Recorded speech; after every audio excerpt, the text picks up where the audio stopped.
All right guys, today we're checking out the Ruitoo T2 Master. All right, so on first glance, this is a dual motor, all-terrain electric scooter. Got the black and orange colorway. Lots of features on this electric scooter. This is probably in the affordable electric scooter category. First up, we have this integrated headlight, nice and bright. We also have integrated turn signals, so this is the right front, and then also the rear/side. And you'll also notice this ambient lighting, this multicolored lighting on the deck itself, as well as on the stem. Now, to be honest, I don't know if you could really adjust these lights. To me, they're kind of, they're a little much, especially if you're riding at night. I mean, if you want to be visible, sure. I kind of prefer maybe just one color and just a subtle breathing effect. This is like, you know, circus effects or something. So the foot deck is pretty wide. I think it's good enough for most foot sizes. The rubber grip on top of the deck, very comfortable. Got some texture over here. And the rear footrest is pretty rigid, very strong.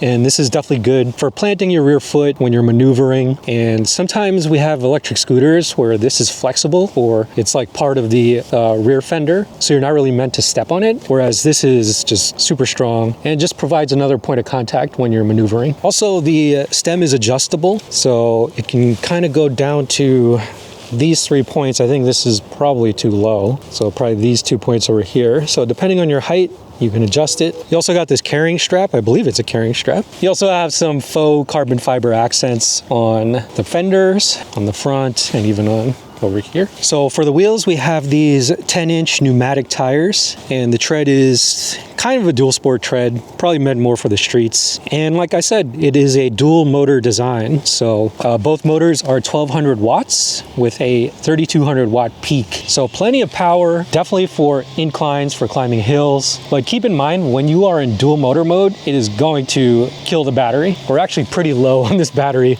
because of the dual motor. So yeah, just be wary of that. It also adds to the weight of the bike, having these dual motors. We have front and rear suspension, so single shocks on both sides. For power, we have a UL certified 52 volt, 20.8 amp hour battery. 20.8 amp hours is okay, but if you're definitely utilizing dual motors, that's pretty much gonna kill the range a little bit. We also have front and rear hydraulic disc brakes, plenty of stopping power. All right, so let's quickly go over how the display and how all the features work to change all the modes and everything. So from what I've noticed, there is 2 limited modes. There's one that's really slow, and then one that I believe goes around 20 miles an hour. And then there's the full unlocked. So to change it, you have to hold the brake to go between the locked and unlocked mode. So if you are moving, what you can do is you can lightly touch it enough just for the sensor to work, and you hit it 4 times, or 1, 2, 3, 4. You hit it 4 times and it'll go to blinking. I believe that is the limited mode. And then to go to the unlocked mode, you hold it 1, 2, 3, 4, and now it is unlocked. And you can see that from either the dual or the single motor. 2 clicks will turn on and off the party lights. 3 clicks puts you between single and dual motor. And then holding the brake and 4 clicks goes between locked and unlocked. And then 5 clicks gets you into your P settings. And then 1 click will go through your different riding modes, 1, 2, and 3. And then there's the on-off light, or the on-off for the headlight, which is good. I like that it's a switch. That's refreshing. The switch for the turn signals, which I think I prefer buttons more for the turn signals, but for the price point of the scooter, I don't think you're allowed to complain on anything. You get an absolute powerhouse of a scooter for cheap. Then you get the horn button, nice loud horn, good for safety, big display, no buttons on the actual display, although it does look like there are. Definitely different for a scooter to have this style of ignition key, but I'm here for it. It works. You can just leave your spare at home and that really wouldn't get too much in the way. You know, thumb throttle's not my favorite, but on a scooter I understand why they're there. It's really easy to whiskey throttle a scooter with an actual twist throttle. So it's good to have this. We did have to go into the P settings to get rid of the the kick start, so now it's a true zero start. That's very important for these scooters. It's really annoying when you have to disable some type of safety or push off on the scooter like it's a normal scooter. You bought an electric scooter for a reason. You don't want to push it around. And if you go on the website, they explain very well on how to go through the P settings and change it so that way you can make it exactly how you want to ride it. Folding the T2. First things first, you got to unscrew the stem lock, stem safety. This thing has got to come off. Once it's off, then it folds. Then this little strap here, I don't know if this is exactly what it's actually for, but it goes around there quite nicely. And then this piece for safe storage, you can stick it right back where it belongs. And then you're good to go. Good to load it up and take it wherever you need to take it. And the total weight of the scooter is 75 pounds. So now that we've gone over all the features of the Ruitoo T2 Master, let's take it out for its first ride. Okay, give this T2 Master a try on the Dragy. See what we can get here. Unlocked it, dual motor, and we're just gonna floor it and let her eat.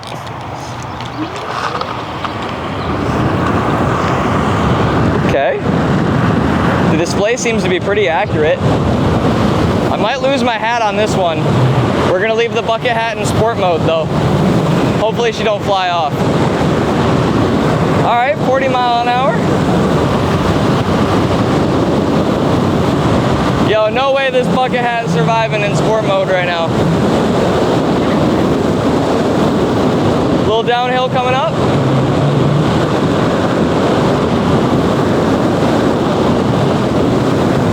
All right, not bad, dude. For the price of this scooter, can you complain?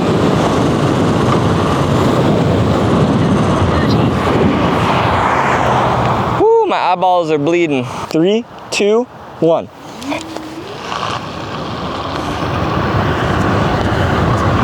Put the bucket hat in sport mode, boys.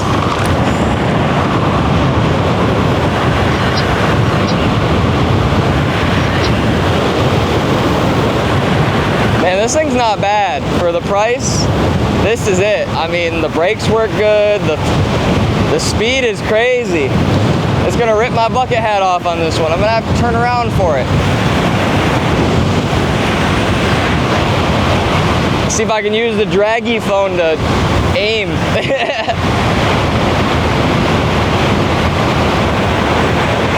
37 uphill though is actually really good. And then the cruise control, I'm not even on the throttle. But yeah, what a freaking ripper, man. And like I said, the brakes are just phenomenal on this thing. And you can get it to kind of do a little bit of a front wheel drive burnout if you stand on the back. It's kind of fun. Yeah, dual motor is so much fun. So flooring it right off rip here. Yeah, about 10 miles an hour, 9, 10 miles an hour. This is completely floored. So yeah, I mean, if you were looking for something to cruise around campus, through kids, walking around trying to get to class, and try not to hit them, and you can ride one-handed, eat your fast bites or whatever on the way to class, just super chill, casual cruising. And then let's go up a mode. Let's go mode 2 here. So this is mode 2. We're gonna floor it in single motor still. Goes about 14 miles an hour with single motor at the top speed. Pretty cool little cruise. And then we'll click it up one more here. So now we're in mode 3, I think. Yeah, we're in mode 3 on the single motor. Locked, it goes 16 miles an hour. So yeah, this is a good cruising speed, especially for what this thing is. And being just single motor, I mean, it's going pretty good. So let's stick it on over to, now we are in the dual motor. So it's the same top speed. So nothing has changed from me riding before and now top speed wise. But when we come to a stop, up here, we're gonna do a U-turn and then we'll demonstrate it. Oh, whoa, right there too. I mean, it just picked up way faster right there with the dual motor. All right, so this is single motor. Mode 1 unlocked. All right, so this is single motor, mode 2. The sun's so bright I can hardly see the display. Oh, there we go, 17 miles an hour uphill, so I'm sure it'll do a little bit more than that. Let's go right here. Yep, I'm sure it will. 20 miles an hour, and those brakes, oh my gosh, those brakes are just insane. I mean, like this thing, I mean, whenever you want it to, it'll just lock them up. That's so good. So yeah, so mode 2, 20 mile an hour, mode 3, let's go straight. Mode 3, single motor still. Wow, yeah, 28 mile an hour. Yeah, I mean, this thing's quick. So let's just kick it on over into the dual motor in mode 3 when we turn around, and we'll just kind of launch it, and wow, yeah, that is a lot peppier. U-turn. So now we're in the dual motor mode, and I mean this should speak for itself right here. It literally just does a burnout with the front motor. It is so fast. We're going the next one. Go left. Yeah, this thing is just like ridiculously fast when you unlock it in the dual motor mode. It's a little slow off the launch, which is fine because you don't need it to be that fast off the launch, but as soon as you get going, man, this thing rips. So from a dead stop here, front tire's losing traction, suspension's doing good, flooring it up the hill. It's making it. Maybe not the quickest in the world, but it's making it.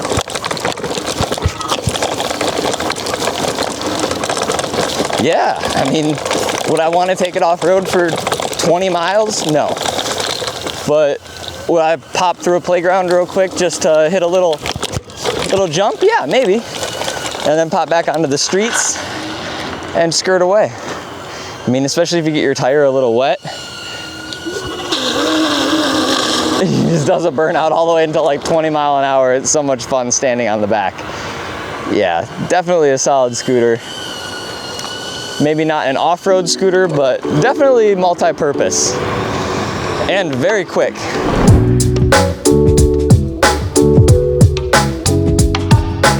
The Ruitoo T2 Master is a dual-motor all-terrain scooter with a bold black and orange design. Built for riders who want a mix of power and visibility, it features an adjustable stem, integrated headlight, tail light, and turn signals on both ends. Ambient multicolor lighting adds extra flair, while a center-mounted LCD keeps your stats in view. At 75 pounds, it's not lightweight, but the solid build and large deck give you stability and control, especially when riding at speed. With dual 1,200-watt hub motors delivering 3,200 watts peak, the T2 Master hits a top speed of 43 miles per hour and can handle steep hills with ease. You get 3 power modes and the option to switch between single and dual motor operation depending on your ride. The UL certified 52-volt, 20.8 amp-hour battery offers up to 46 miles of range depending on how hard you push it. Hydraulic suspension, disc brakes on both ends, and 10-inch pneumatic tires help smooth out rough terrain while keeping braking responsive and reliable. I really don't think that you can go wrong in this price point with this scooter. It is very powerful. Everything to do with the deck is really comfortable. This footrest is super durable, super strong. I would say everything about this feels really good except for maybe the steering.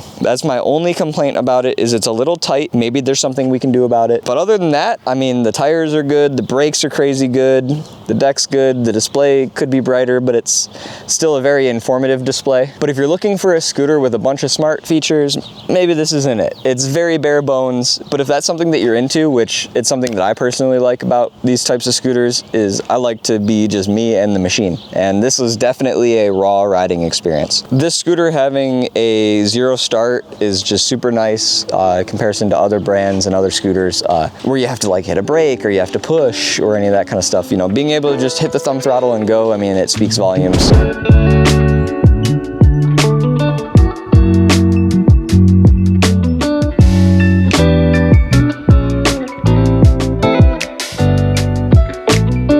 Ruitoo T2 Master packs a lot of power for its price, with the flexibility of single or dual motor modes and 3 riding levels that let you dial in the ride you want. The integrated lighting setup with turn signals are a nice touch, but not everything hits. The stem feels overly stiff, which can make steering a little awkward, and the flashy side lighting might not be for everyone. Unlocking the top speed also requires a few too many steps. So what do you think of the T2 Master? Let us know in the comments below, and we'll see you guys in the next video.